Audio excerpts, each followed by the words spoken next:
Hello, how are you, Simu? Thank you for being with us today. Hello, hola, mucho gusto. Gracias, gracias. How is it you know Spanish? I actually filmed a movie in the Dominican Republic earlier this Oh, year for about 2.5 months. So it was a very, very different dialect of Spanish that was spoken, but I picked up a little bit. mhm. Poquito de Un español. poquito de español, pero muy bien. How is it? How does it feel like becoming the first main protagonist of an Asian, I would say, Marvel installment? How does it feel? It's an incredible honor. Obviously, this is an important movie, important for so many reasons.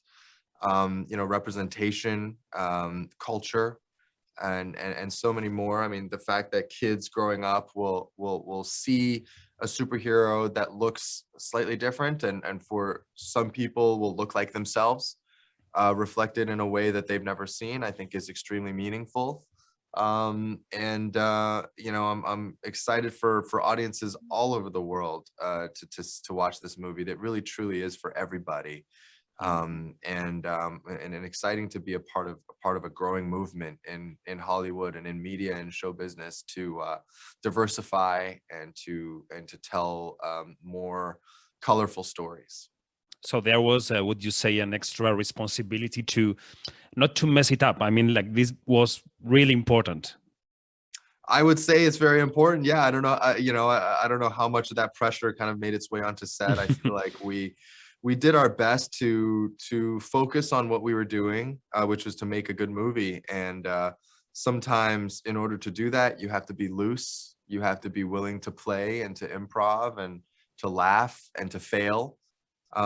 Because when you take risks and you don't fear failure, that's when your work becomes the best. And so we tried to bring that looseness to set every day, even though we knew, of course, the significance of the movie.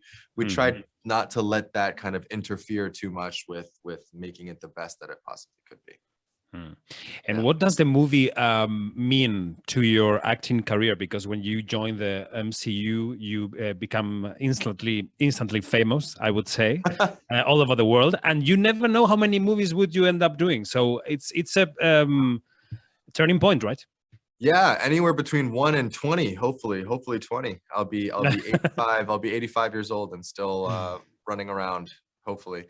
Um, yeah, it's honestly, it really has set my life on a very different path. I'm extremely grateful for every single day. It truly is a blessing, and I think given me an extremely large platform that now I hope that I can use to spread as much positivity and happiness to people as I possibly can. Hmm. And my last question would be: how would you define Destin as a director? What kind of director would you say he is, and how was your relationship on the set? I would say he was a very human director. He was even though he was directing a Marvel movie and had all the money in the world for a massive blockbuster, he really never strayed from the movie that he wanted to make, which is about a family, and specifically about a boy and his father who had been a part of this family that was just absolutely shattered by this tragedy.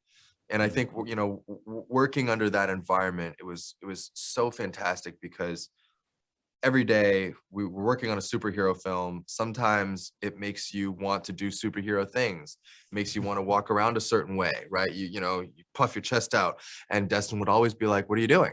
What are you doing? You don't play the superhero, you play the person underneath. And I found that to be extremely helpful and insightful in just that, finding the human parts of the superhero, because superheroes are just people. They're people who, under extraordinary circumstances, decide to do the right thing, and but first and foremost, they're relatable human beings, just like the rest of us.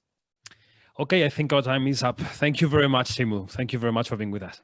Oh, thank you. Thank you.